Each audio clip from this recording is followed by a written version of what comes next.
This is the Pursuit of Wellness podcast, and I'm your host, Mari Llewellyn.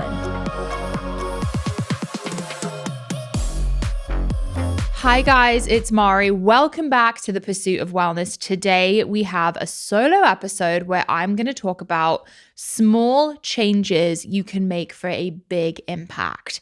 I obviously have had a lot of experience with this over time. I lost 90 pounds back in 2017, but not just that, I really changed myself back then. I changed my work ethic, my discipline, my motivation. It was really a time of transformation.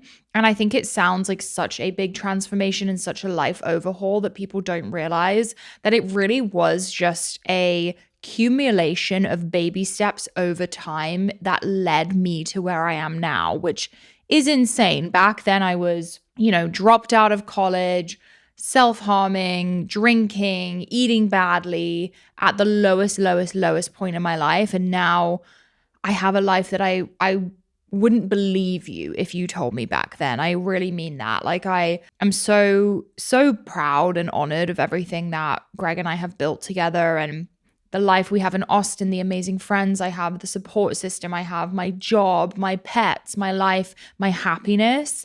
And it really just takes small changes over time to see that difference. No matter where you're at right now in your journey, if you just take 5 of these things from this list I'm going to tell you guys about, I think you'll see a big change. Whether your focus is fitness, happiness, maybe it's your hormones, whatever it may be, everything in this list can make a big difference. I categorized it by sleep, food, exercise, toxins, and happiness. I think all of these are actually connected. I personally think your sleep affects your happiness. I think toxins affect your health in general. I think food and exercise are crucial when it comes to mood. And all of these things are in turn also going to affect your relationships, the way you carry yourself through the day, your confidence levels. I think these are all really important kind of pillars in my life and everyone's life, to be honest. And if we can just make small everyday tweaks to these areas of our lives, I think you'll see a really big difference. So without further ado, let's hop into small changes you can make for a big impact. The first category I have is sleep. Sleep to me is the foundation of everything. Like, I have a big work day today. I had an interview. I knew I needed to get good sleep last night. Didn't anticipate Greg setting off the alarm at 6 a.m. this morning, but that's okay. Regardless, I set myself up for success, as I do pretty much every night right now. Sleep is crucial no matter what, guys, and you're going to set yourself up for a better day, a better mood. You're going to be more likely to exercise, more likely to eat well, be nicer to people. I think sleep is the foundation of all. So let's talk about some ways you can improve sleep. Waking up and going to bed at the same time. I am in bed usually by 8:45, which might sound crazy. That's when I like to be in bed, and I like to be asleep by 10 at the latest. Greg is usually asleep by 9:30. I'm asleep by 10. I like to read and do a couple things, but 10 is the latest I'm falling asleep, and I am up at 7 every single morning. This has shifted over time. Back when I lived in LA and my life was a little more crazy, I was asleep usually by 9:30. I was up at 6 a.m. Things have shifted for me, but I always keep it consistent. This is going to help your circadian rhythm get in more of a flow. And I'm at the point now where I actually wake up before my alarm. I wake up naturally, which is a good indication that your circadian rhythm is in good health. I think the other thing that's really crucial is getting up and going outside and looking at the sun. Huberman has talked about the science behind that. It helps your mind wake up. It helps your body get in a rhythm. I also just think having a routine where you go to bed and wake up at the same time every night, it takes the guessing game out of it. It takes the variables out of it. And I think it's just a more natural way of going about things. You're on more of a routine. I think as people, we like routine. I also think having a ritual around bedtime makes a big difference, even if it's small, guys. Like, I do a 5-minute meditation every single night that puts me in a better headspace. Nighttime is usually when I get anxiety. And I think small things like a 5-minute meditation, 5-minute journaling, reading a book that you enjoy, whatever it may be, just kind of getting in this headspace of like, I'm ready to be calm, maybe putting the phone away and just getting in this Zen space. Getting your room to be cold and dark. So Greg and I keep our AC on 68, which is quite cold, but once you get under the covers, your body will acclimate. But they say you're going to have a better, deeper sleep in a cold room. I've had many sleep experts on the show who agree with me. Colder the better. Darkness is important. So if you have blinds, shut them all, get it as dark as possible in there. If you can't, I would use an eye mask. Greg likes to use an eye mask every night. I don't like them particularly. So we keep our room really, really dark. If we are using any lights in the room, for example, our bedside lights, we have a red light bulb in those lamps, which is just much easier on the eyes. It's less harsh. You don't want any of that blue light coming from your phone or the TV. I will say, and I want to be honest, like, I'm not perfect. Greg and I do watch TV in bed and I love it. It helps me calm down. We cuddle, we watch TV. But then for the last 15 minutes before sleep, I read from my Kindle. I lower the brightness. I'm not looking at my phone as much. Just these little tweaks can really help your circadian rhythm and your sleep health. Taper off your water before bed. This is something I struggle with because I feel like we all feel like it's better to chug water and be super hydrated before bed. But in reality, if you're getting up to pee constantly while you're trying to sleep, it's not great for your REM sleep. So I do try to have, front load my water, meaning have most of it during the day or the front half of the day and start tapering it off towards bed so that you're not getting up to pee and interrupting your sleep. And again, with the no phone, I think TikTok, scrolling, your brain and body don't know the difference between watching a crazy, aggressive TikTok and a lion chasing you. So I think putting the phone away, out of reach, also texting, it just elevates my heart rate. I have a hard time with this because I feel like I constantly need to be responding to people.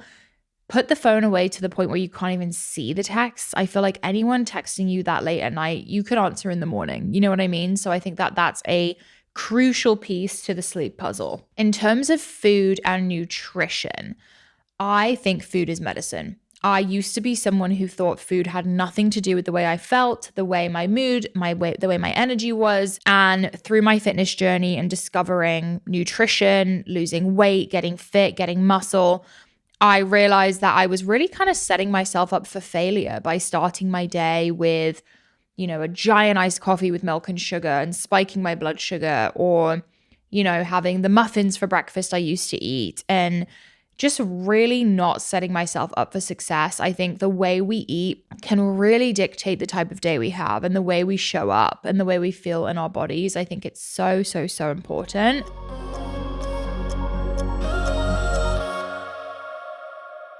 I know myself and so many of my friends have struggled with discomfort during menstruation, and women's health in general, I just feel like is not talked about enough or focused on enough.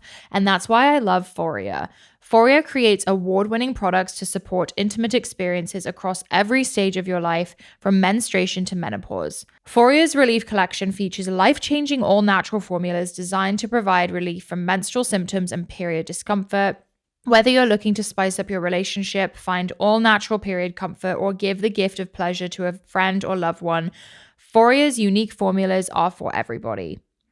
They even have relief melts to provide natural internal menstrual support. They are easy to insert suppositories made with cacao butter and 100 milligrams of the highest quality CBD to relax tension and pelvic discomfort. Foria fans love the melts for deep internal relaxation and soothing cramps.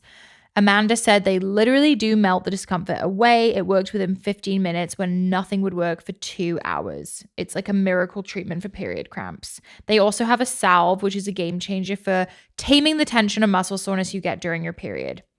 I can read insanely glowing reviews from Foria's website all day, but you really just have to try the formulas for yourself to understand.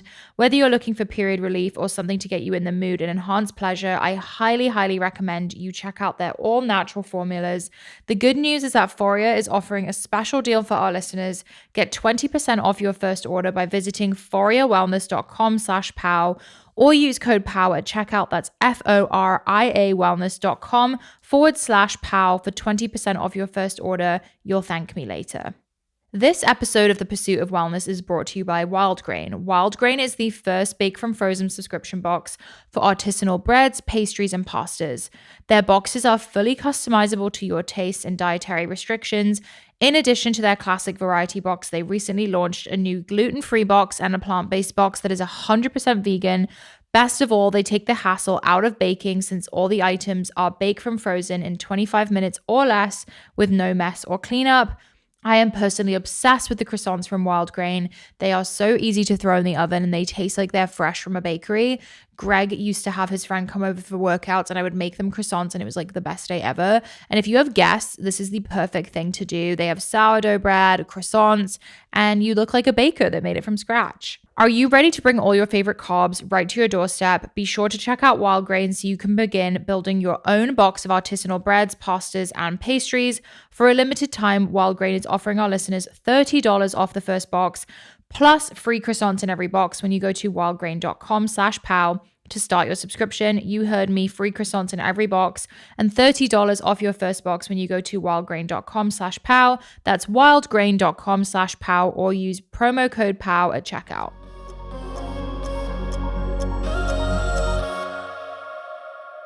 The first point I have here is to up your protein. I know everyone says this, it's everywhere on the internet.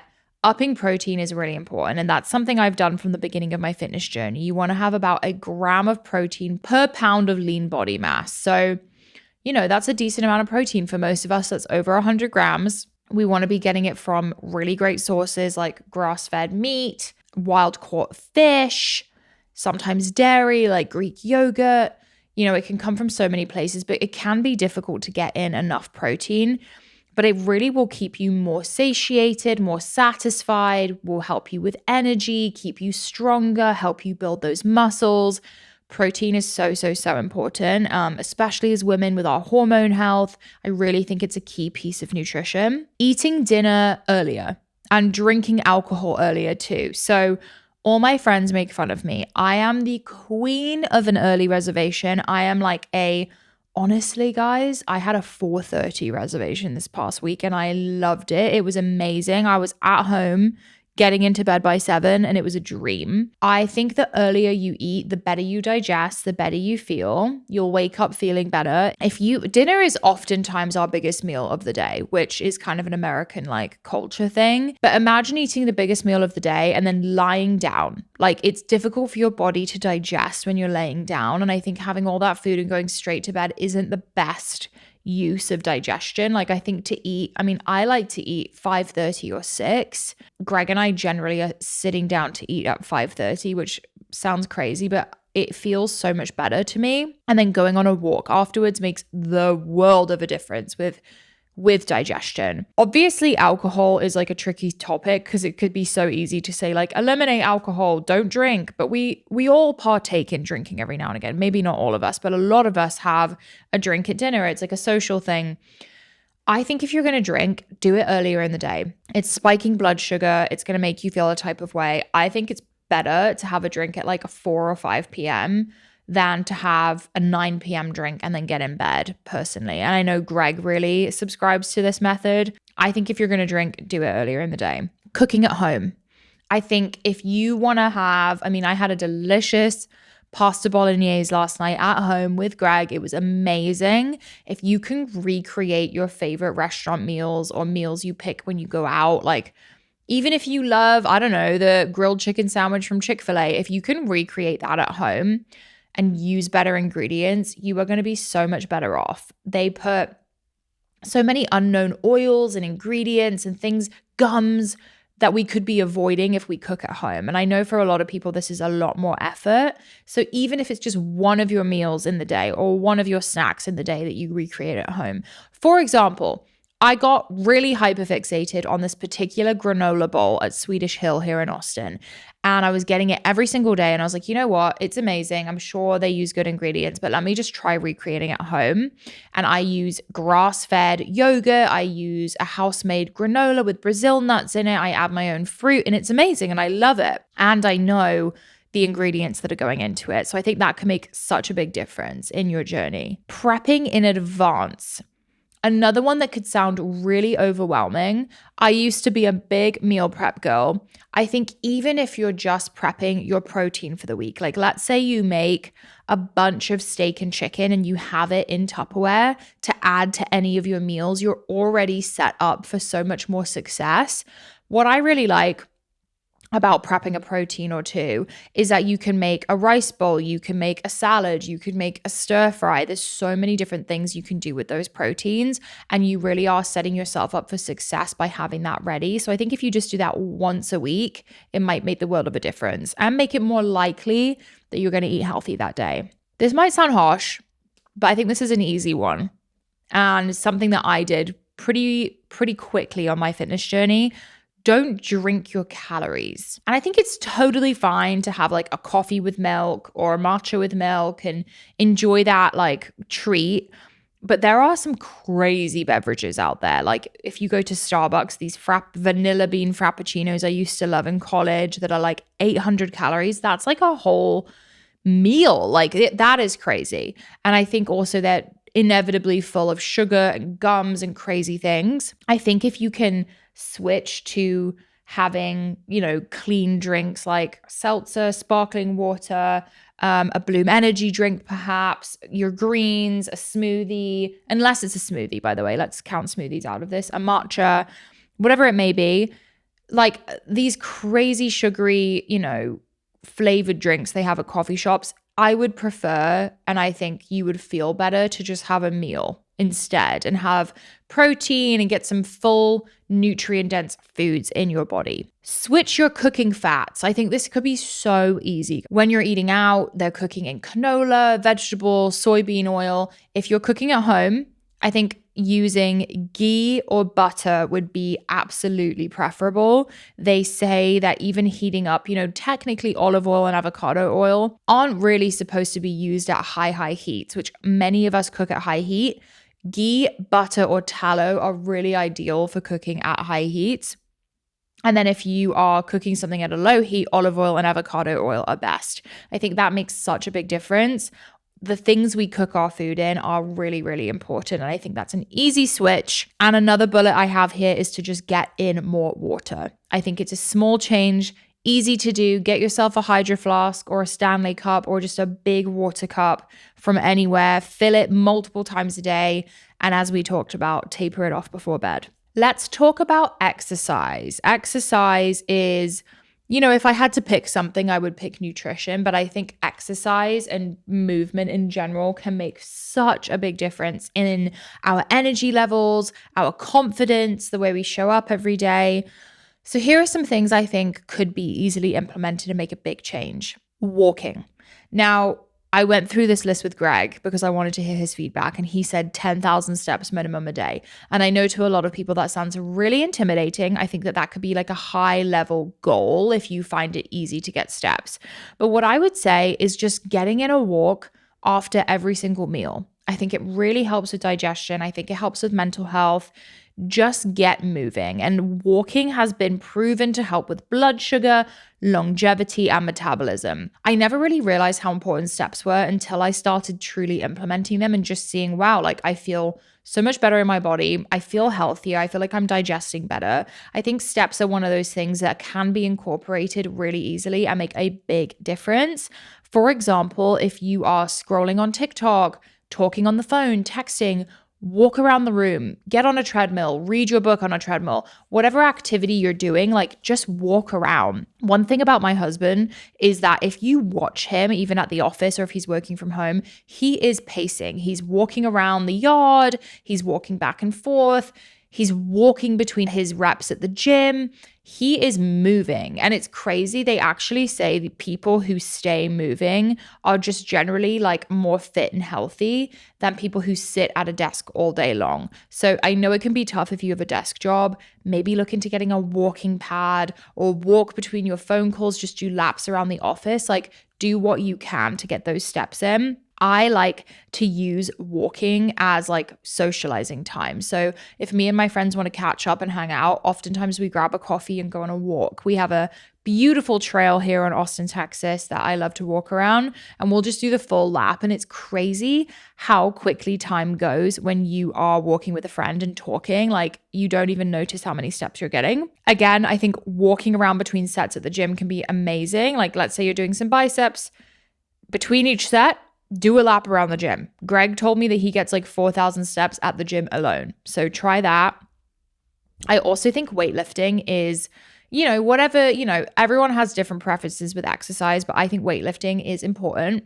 But I think as long as you're doing like 2 to 3 times a week, even just twice a week of some weights, can make a really big difference. It's amazing, obviously, for muscle, bone health, blood sugar balance. I think it's also just really empowering and helps us be functional humans in day-to-day life. Even if you don't have weights and you just want to use like, I don't know, a gallon jug at your house or something heavy, just make sure you're doing some lifting here and there.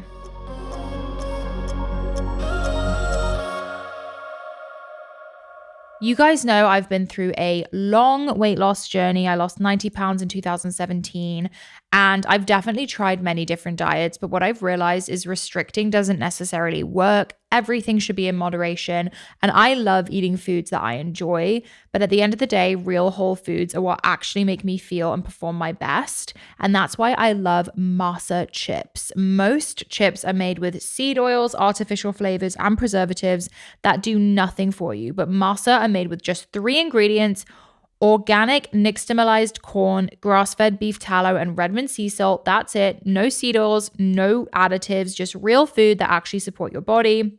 I personally love the fact that I can eat the chips and not feel bloated or sluggish. I feel just as good afterwards, and I love dipping them in guac or as a side with a salad or a protein-packed meal, or just straight out of the bag. My friends love them too. I always put them out in a bowl when I'm hosting. If you want to try masa for yourself, head to www.masachips.com/discount/Mari20 and use my code MARI20, MARI20 for 20% off your order. Trust me, you'll never go back to regular chips again.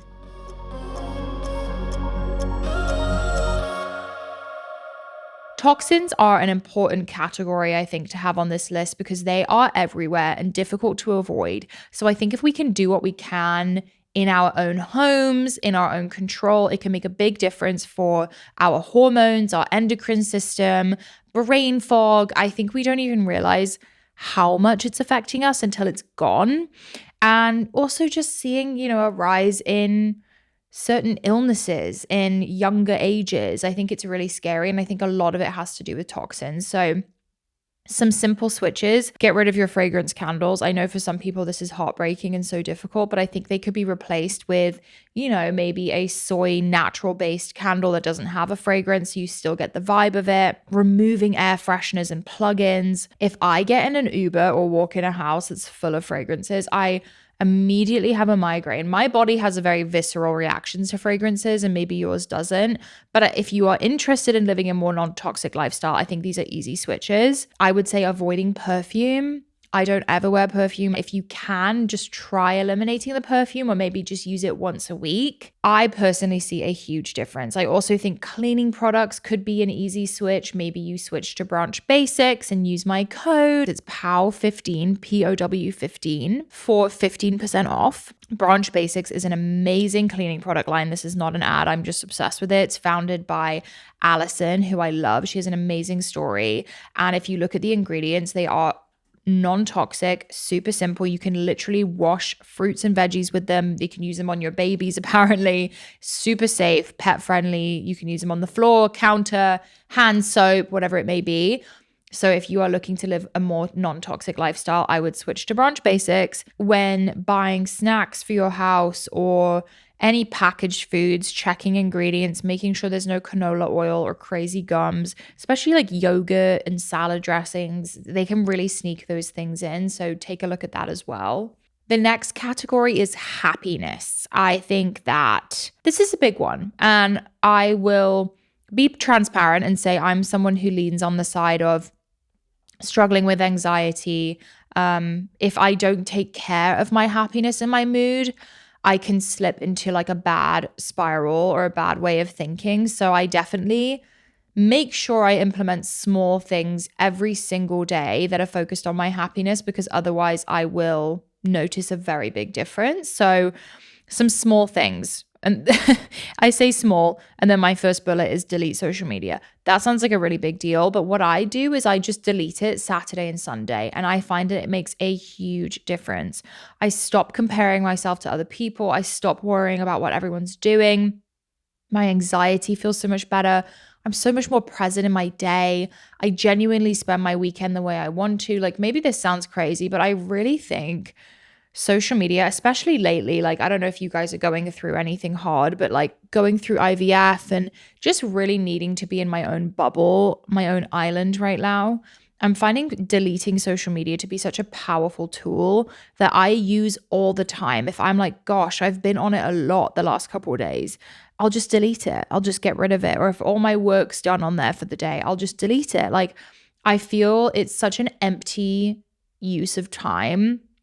And I never walk away feeling better unless I'm like creating and doing something I'm passionate about, or connecting with people that I, love or have a similar experience to, or, podcasting feels very different to me. But a lot of times, especially on the weekend, I feel that social media is a negative experience. So I've been deleting it very frequently. And I think it's an easy thing to do to feel better. Going outside, period. Like, I noticed when it was freezing here in Austin and I wasn't outside as much, my mental health was so poor, and I really, really struggled with it. I find that being in the sunshine, getting outside, bringing the dogs with me, being at peace, putting my feet on the grass, riding my horse, whatever it is. I was outside the whole weekend, this past weekend, on the boat, out and about, riding, walking.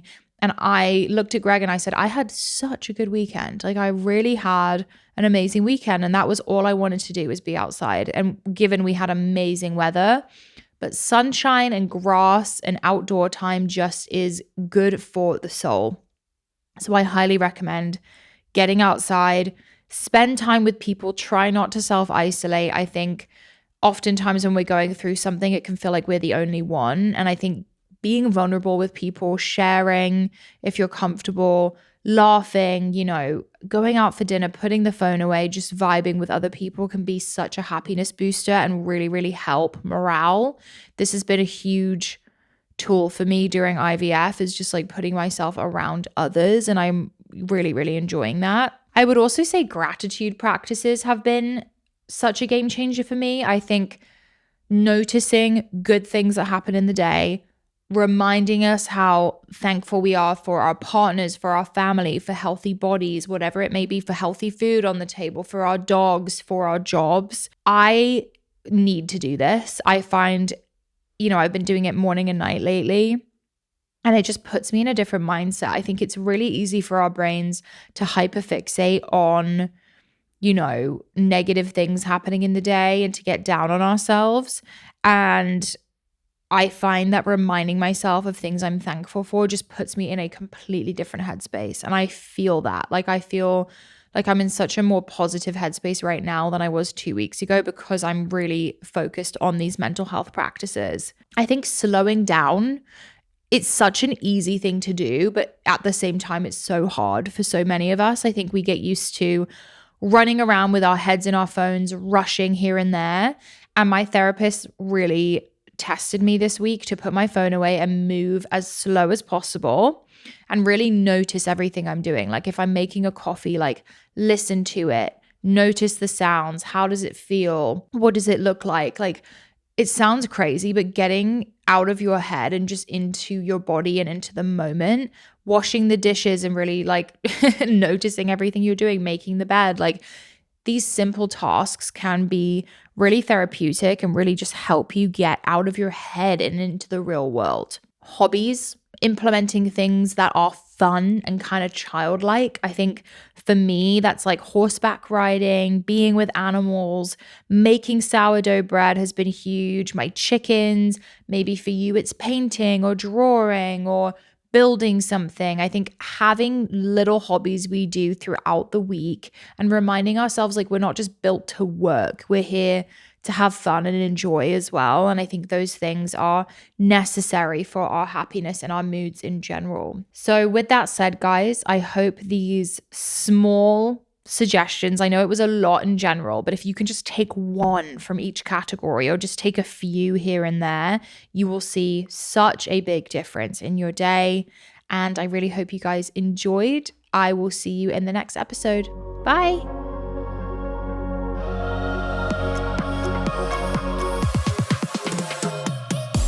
Thank you for joining us on the Pursuit of Wellness podcast. To support this show, please rate and review and share with your loved ones.